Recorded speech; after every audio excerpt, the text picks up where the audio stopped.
Hey there, John Karalis here from the Locked On Celtics podcast with breaking news on two fronts. The Boston Celtics signing Danilo Gallinari to a 2-year deal worth the taxpayer mid-level exception.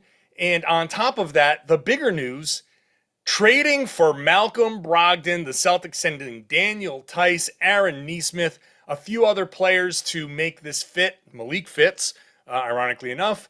Nick Stauskas, a couple of others.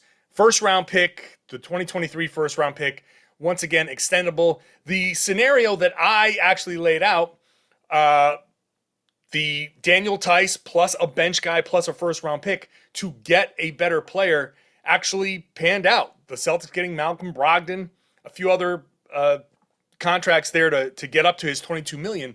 But the Celtics making moves. Now the Celtics have on their bench Derek White, Malcolm Brogdon, and Danilo Gallinari, along with Grant Williams. And for now, Peyton Pritchard. That's a real deep Celtics team. And they still have their $17 million TPE. So in Gallinari, they have a big that can score. They're adding about 10 to 13 points per game, nearly 40% three-point shooter that can go out there and score some points, get them some buckets. They needed scoring. Brad Stevens said after the season, we need scoring off the bench. So he's going to give them some of that. Is he a perfect signing with the taxpayer mid-level? No, but no one is a perfect signing. I wanted Bruce Brown, but he's off to Denver. That's going to be a great fit for him over there. So the second year of the deal is a player option. So it's a good incentive for him to come out in that first year and play really well to perform and hopefully he stays healthy. That's going to be the biggest issue with him and with Brogdon is just staying healthy. I think Brogdon's going to come in and play a backup role so you can still start a starting lineup that worked extraordinarily well. You've got Smart, Jaylen, Jayson, Rob, and Al. Al is going to get a little extra rest, I think, because Gallinari can take up some of those minutes and kind of play, obviously not the same defense, but can give you better shooting at that stretch big position. So he's going to help keep Al Horford's minutes down.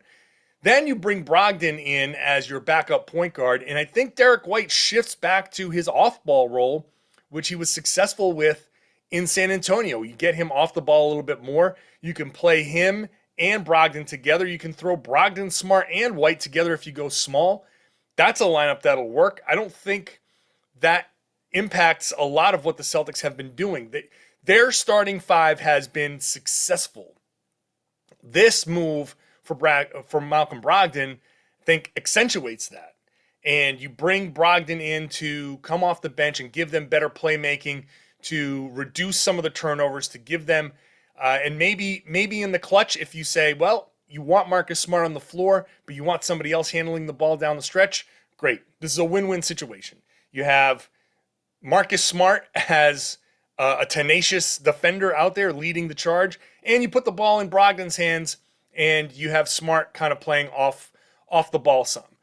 However it works, the Celtics can figure it out. I think this satisfies the people who said you need a ball handler that's not Marcus Smart, and I think this satisfies the people who, like me, who say you got to keep Marcus Smart. So the Celtics adding depth, adding a lot to their bench, and they still have the $17 million TPE that they can use between now and July 18th. So still more than a couple of weeks to use that and add some salary, add another player to this roster. The Celtics now have committed to, according to Chris Forsberg, $167 million to 11 players. Now, I don't know if they're going to keep all of those players. That's going to be the next big thing. So do the Celtics really want to spend that deeply into the tax? People have been saying, yeah, you pay the tax when you want to win a championship. The Celtics are doing that. Now, the tax line, it sounds like a big number, that $167 million. It's really only in that first tier right now, maybe dipping into the second tier of the tax. So it's more than the Celtics usually pay, but this gives the Celtics some real depth.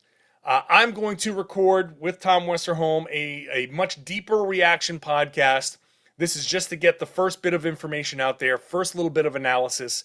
So make sure you're subscribed here to the YouTube page, and there will be a full podcast that goes out to all the audio feeds as well, and here on YouTube. So make sure you're subscribed, get the show directly to your device, get the show directly on YouTube, rate, review, 5 stars, thumbs up, all of that stuff. Leave your comments, and much more coming up here on the Locked On Celtics podcast.